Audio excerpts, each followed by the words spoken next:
Ngayon ay masaksihan natin ang isa sa mga pinakamatamis na bahagi ng pagtitipon na ito, ang paghiwa ng wedding cake.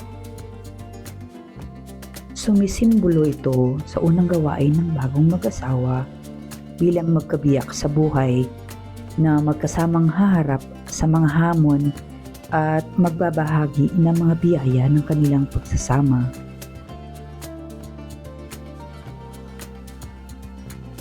Habang kanilang hinihiwa at pinagsasaluhan ng cake, naway magsilbi itong paalala na ang pag-ibig ay lalong tumatamis kapag ito ay ibinabahagi sa isa't isa at ipinagdiriwang kasama ang pamilya at mga kaibigan.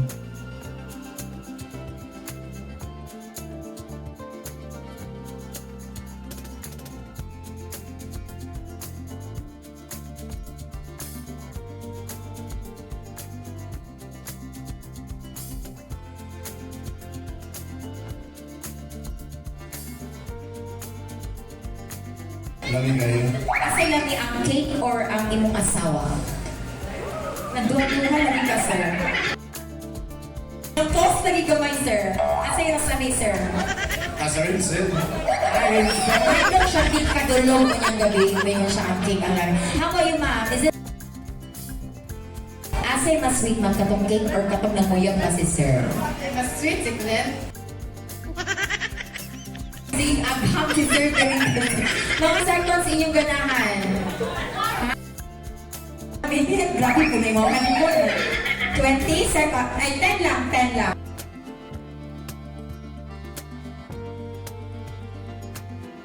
At sa sandaling ito, nasaksihan natin ang isang matamis na tandaan ng kanilang pagmamahalan.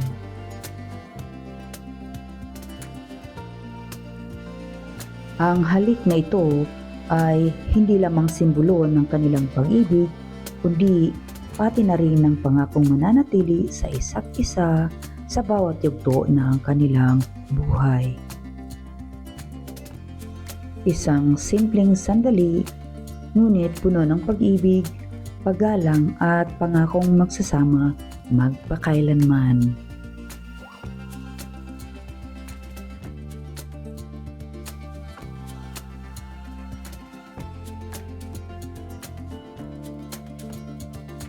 Sorry. Mayang gabi. To be honest, this is the first time for me as a best friend, best man.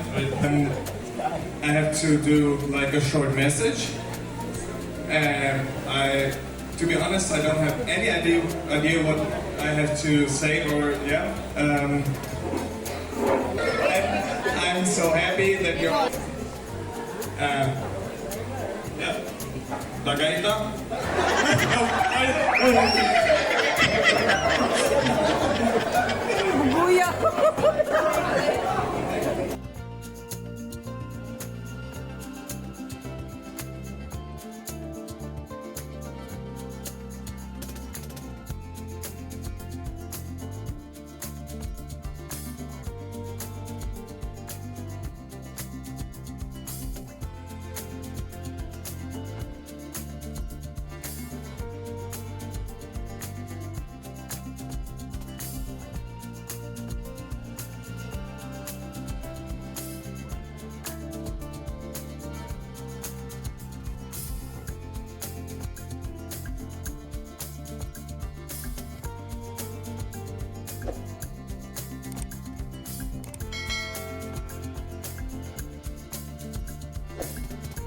May mong itusa kanon.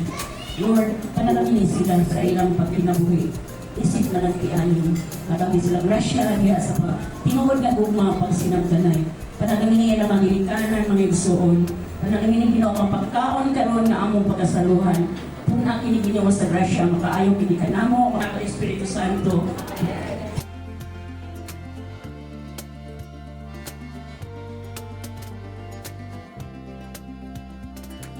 Matapos ang panalangin, inanyayahan na po ang ating mga bisita na pumila at kumuha ng pagkain. Naway magsilbing masayang pagsasalo ang hapunang ito habang ipinagdiriwang natin ang pag-iisang dibdib ng ating bagong mag-asawa.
Habang ang ating mga bisita ay nagtatamasa ng hapunan, isang espesyal na awit ang inihandog ng isa sa ating mga kaibigan bilang pagdiriwang sa pagmamahalan ng bagong mag-asawa.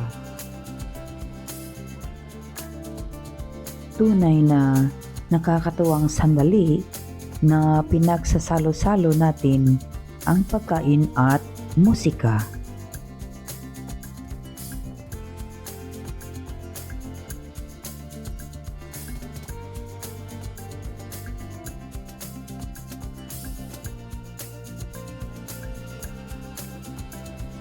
And seeing you today, glowing and loved, makes my heart burn. To the both of you, may your marriage be filled with faithful love, endless laughter, and moments that remind you why you chose each other. May your home be built on patience, trust, and joy, especially the contagious kind of joy that comes from Rancil's unforgettable laughter. And most importantly, never give up. Partnership that stands strong and forever filled with joy and grace. Congratulations, Clint, and best wishes, sir.